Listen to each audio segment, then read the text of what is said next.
Mais il y a des fois, comme le temps de Dieu n'est pas le nôtre, nous voyons comme si c'est une éternité. Mais les gens du monde, vous savez, ils ont résolu de faire que les formations, disons du moins au niveau scolaire, ça dure une année. Mais à chaque étape de formation, il y a une épreuve. Et quand tu ne passes pas l'épreuve, tu ne peux pas monter. Une fois que tu passes l'épreuve et que tu réussis, tu passes au niveau supérieur. Et là, le monde a dit que c'est une année. Donc de juin jusqu'à... Pardon, de septembre jusqu'à juin, pardon, excusez-moi. Et là, c'est le temps que le monde a limité pour la formation du monde. Ou peut-être d'autres écoles, c'est une autre période. Mais en tout cas, c'est comme ça qu'ils ont vu les choses. Mais pour Dieu, à chaque situation qui t'arrive, il y a un temps que Dieu a déterminé. Parce qu'il te connaît mieux. Il sait quelle formation il veut te donner. Et ta formation, c'est par rapport à ce qu'il attend de toi. Vous savez, les gens qui sont appelés à des grandes choses, hein, ce sont des gens qui n'ont pas une vie facile. Lisez la vie de ces gens-là. Vous allez comprendre. Pourquoi? Parce que Dieu le forge. Au travers des épreuves, Dieu nous façonne. Amen. Dieu nous brise. Dieu nous taille. Pour que l'orgueil tombe. Pour que les moi puissent tomber. Pour que quand tu seras là, tu puisses dire non. C'est simplement une grâce. Ce n'est pas moi. C'est simplement la grâce de Dieu. Alléluia. Bien-aimés, c'est pourquoi vous devez chercher à comprendre qu'est-ce que Dieu veut pour votre vie. Le plus tôt vous le comprendrez, le moins vous vous plaindrez. Alléluia. Si tu n'as pas encore compris qu'est-ce que Dieu veut de ta vie, change la façon de prier. Dis Seigneur, j'aimerais comprendre. Ce qui est sûr, chacun de nous est venu sur la terre, c'est pour un but, pas pour rien. Non, c'est pas en vain que Dieu est venu sur la terre. Dieu t'a envoyé sur terre pour accomplir une mission. Mais sache-le, que tu peux le louper. Mais pour que tu ne loupes pas, comprends le langage de Dieu. Comprends pourquoi Dieu est en train de te faire traverser ces déserts. Il veut juste te forger. Pour que tu comprennes qu'avant d'entrer dans ta saison, avant d'entrer en possession de ce que tu attends, tu dois être cet homme, cette femme qui est capable. Parce que vous savez, à chaque niveau de l'épreuve, il y a une, disons, je dirais, à chaque niveau de formation, l'épreuve est à votre niveau. Et dites-vous que si vous êtes en première, non, Dieu ne va pas vous donner une épreuve d'un enfant de 6e. Non. Parce que vous ne saurez pas les supporter. Ça sera dur pour vous. Et puisque Dieu ne veut pas vous perdre, il a besoin de vous. Quand vous êtes encore en première, votre épreuve, c'est au niveau d'un enfant de première. Et quand, chaque fois que vous avancez, quand vous êtes en deuxième, en troisième, et vous montez, et votre foi est en train d'être affermie. Alléluia. J'aimerais qu'on voie un exemple. Là, on a cité les héros de la foi. Mais j'aimerais juste qu'on revienne, toujours dans Hébreux 11. J'aimerais qu'on lise un autre verset. Le verset 8. La Bible dit, c'est par la foi qu'Abraham, lors de sa vocation, obéit et partit pour un lieu qu'il devait recevoir en héritage et qu'il partit sans savoir où il allait. C'est par la foi qu'il vint s'établir dans la terre promise, comme dans une terre étrangère, habitant sous des tentes, ainsi qu'Isaac et Jacob, les co-héritiers de la même promesse. C'est pas ça qui m'intéressait.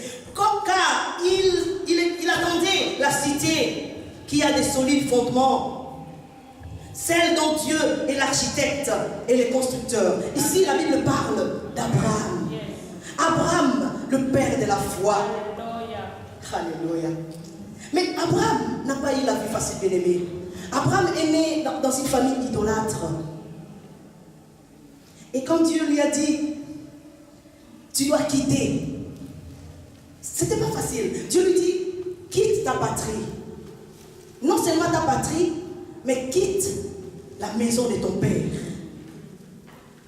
Et il doit partir à un lieu où il ne savait même pas. Abraham est sorti. Et il devait laisser tout derrière lui. C'était pas évident. Mais là, c'est pas ce qui m'intéresse. Ce qui m'intéresse ici, l'histoire, la vie de cet homme Abraham. À un moment où sa foi était éprouvée. Voyons un peu le comportement de cet homme. Alors que c'était difficile pour lui, en fait, ils étaient déjà avancés en âge. Ils n'ont pas eu d'enfant. Maintenant, ils ont un seul enfant. Et Dieu lui demande, tu dois sacrifier cet enfant. J'aimerais qu'on voit l'attitude d'Abraham. Alléluia. Nous allons dans le texte de Genèse. Vous savez que nous allons beaucoup lire la Bible. J'aime bien lire la Bible parce que c'est l'absolu. On va lire beaucoup de textes ce matin. Parlons de la foi. Abraham. Là, nous parlons des héros de la foi. J'aimerais juste prendre quelques exemples de quelques héros de la foi. Abraham. Genèse 22. Là, nous voyons Abraham à qui Dieu demande d'aller sacrifier Isaac. L'enfant de la promesse qu'ils ont obtenu à leur vieillesse. Et Dieu leur demande de pouvoir les sacrifier. Mais regardons Abraham. Le chapitre 22 de Genèse.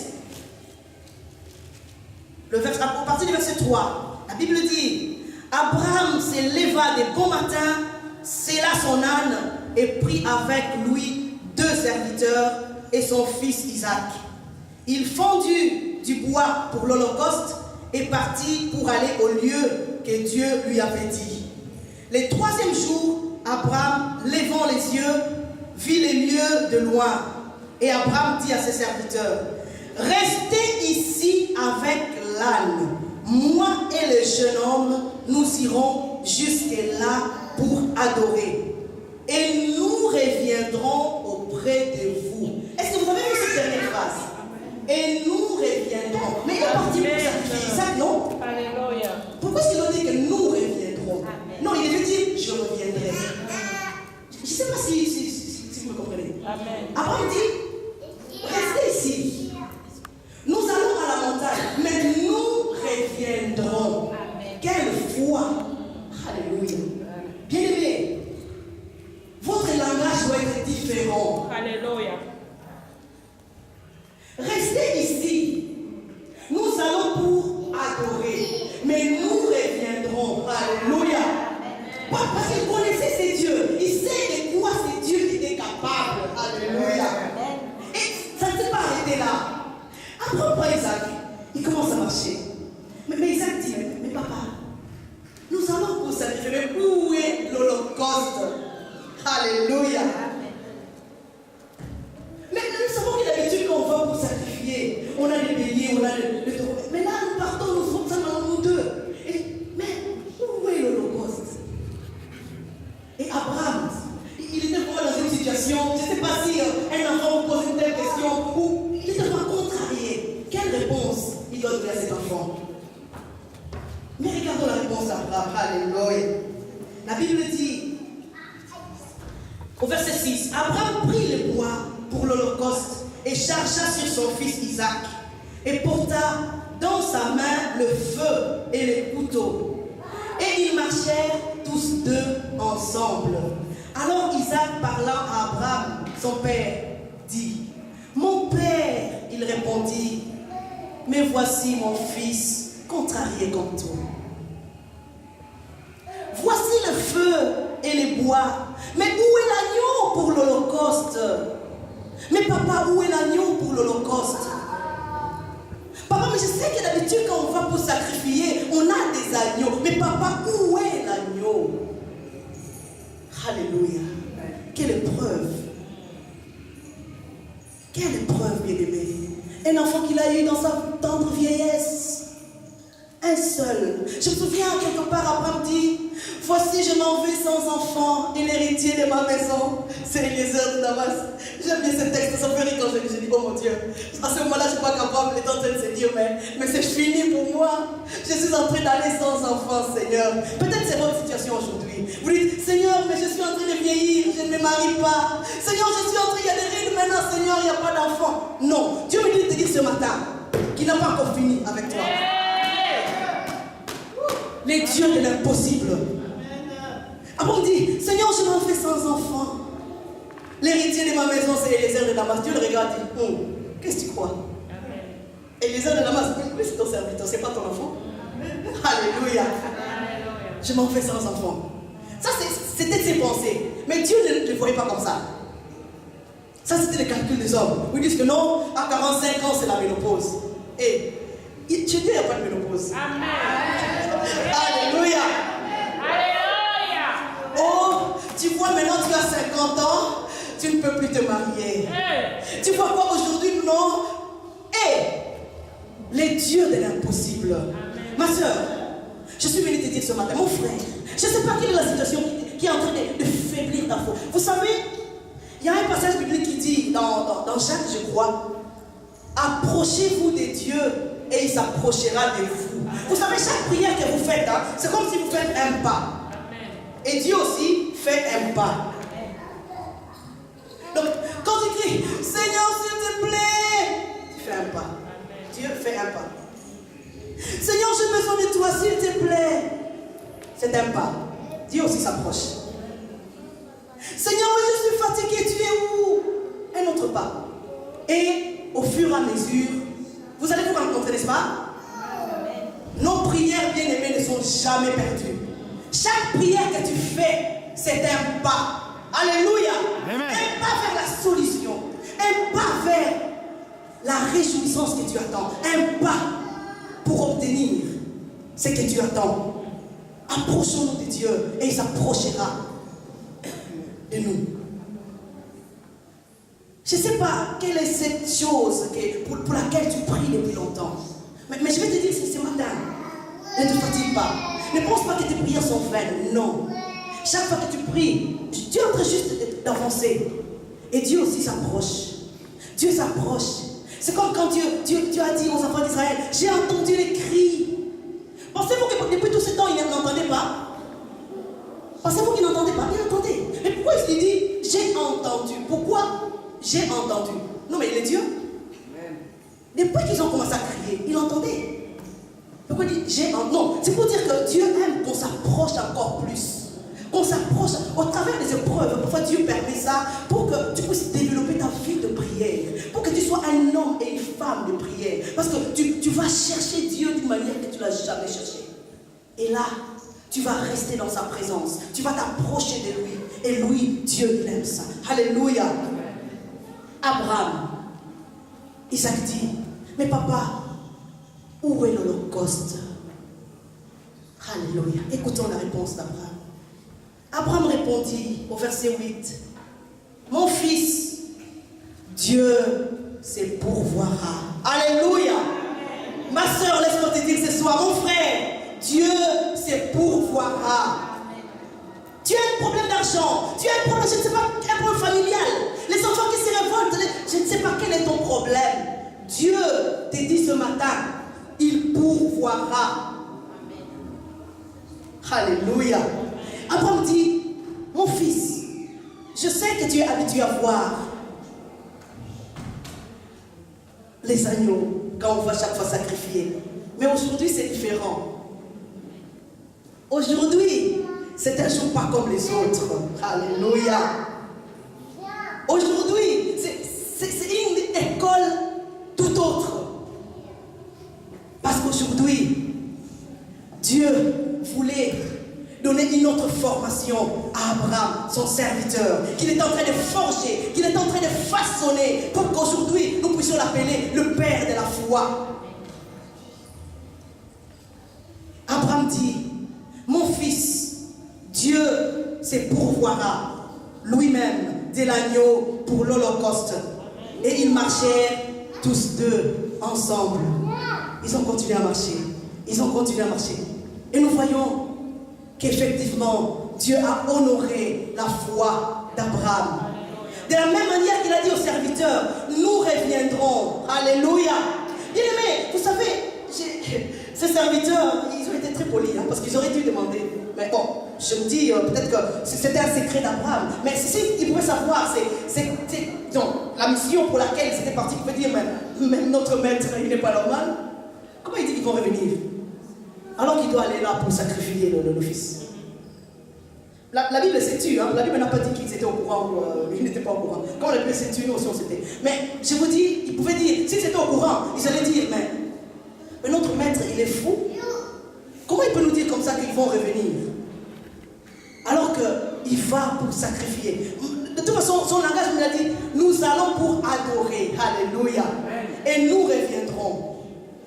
Bien-aimés, la foi, elle est une folie. Aujourd'hui, peut-être tu es en train d'attendre quelque chose. Mais quand tu parles aux amis ou aux membres de la famille, que bientôt je vais me marier.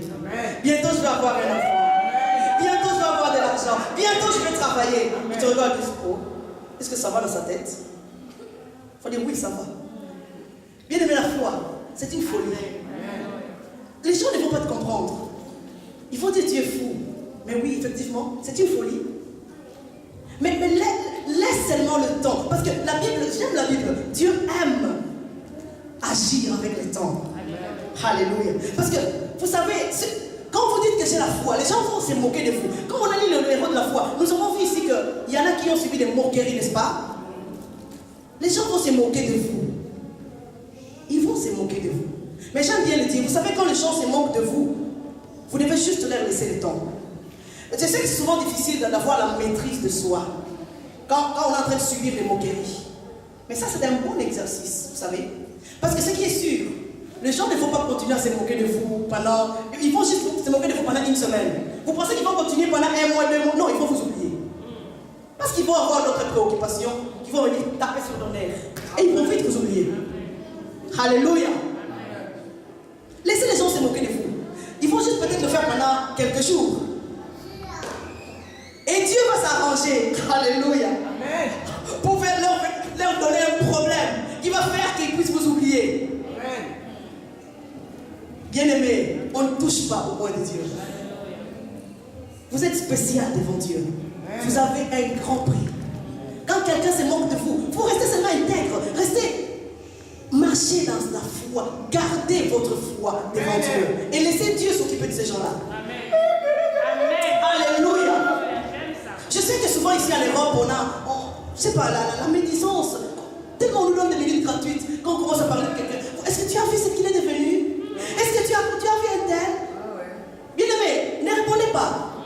Vous savez, si chaque fois que quelqu'un parle du mal de vous, vous devez chaque fois réagir, ça ne va vous avancer en rien. Par contre, vous serez plus fort quand vous gardez le silence. Ça fait mal hein, quand quelqu'un parle de toi et que toi tu ne dis rien, tu restes là calme. Et tu vas voir comment ça va tourner. Laisse seulement le temps. Bien aimé, la Bible dit, ils ont subi des moqueries. Des moqueries. De la même manière, les gens vont se moquer de toi. Parce que tu as la foi en Dieu. Parce que tu continues à rester ferme. Parce que tu as cru à ces dieux-là qui t'a donné la promesse. Alléluia. Ce matin, je ne sais pas, peut-être que tu es en train de faiblir. Peut-être que tu es en train de dire, Seigneur, j'ai trop attendu. Je suis venu pour te dire qu'aucune de tes prières n'est perdue. Alléluia. Tu avances vers la réponse. Tu es en train d'avancer. Sache que hier, tu étais peut-être à 10 mètres, mais sache qu'aujourd'hui, peut-être tu es à 5 mètres. Alors ne faiblis pas. Vous savez, chaque fois que nous arrivons tout près de la solution, le diable multiplie les efforts pour te décourager. En fait, le diable, il entend les bruits des bénédictions. Alléluia. Le diable entend les bruits de la visitation bien-aimée. Et là, il va faire de son mieux pour te décourager. Faites un constat. Chaque fois que vous avancez dans la vie chrétienne, quand vous vous trouvez devant un grand mur, ou que vous n'arrivez même plus à bouger, chaque fois que vous essayez de faire quelque chose, vous sentez que ça coince de partout. Vous verrez que la réponse ne va plus tarder. Parce que comme la Bible dit, là où notre intelligence s'arrête, lui commence. Alléluia. Parce qu'il ne mérite pas de perdre. Il ne mérite pas que tu faiblisses. Il va faire de son mieux pour te sortir de cette situation. Alléluia. Bien-aimé, quand tu vois que hier peut-être c'était encore, ça allait encore mieux, mais aujourd'hui ça s'empire de plus en plus, oh mon Dieu. Non, c'est un langage de Dieu. Comprends que Dieu, la visitation de Dieu n'est plus loin. Alléluia. La visitation de Dieu n'est plus loin. Tiens bon. Abraham, nous reviendrons auprès de vous. Quelle est votre façon de parler? Quand les gens vous entendent parler, est-ce qu'ils comprennent que vous êtes un homme ou une femme de foi? Bien aimé, vous savez, il y a des choses qui viennent pour décourager la foi. J'aimerais citer quelques ennemis de la foi. Les doutes. Un grand ennemi de la foi. Le fait de douter.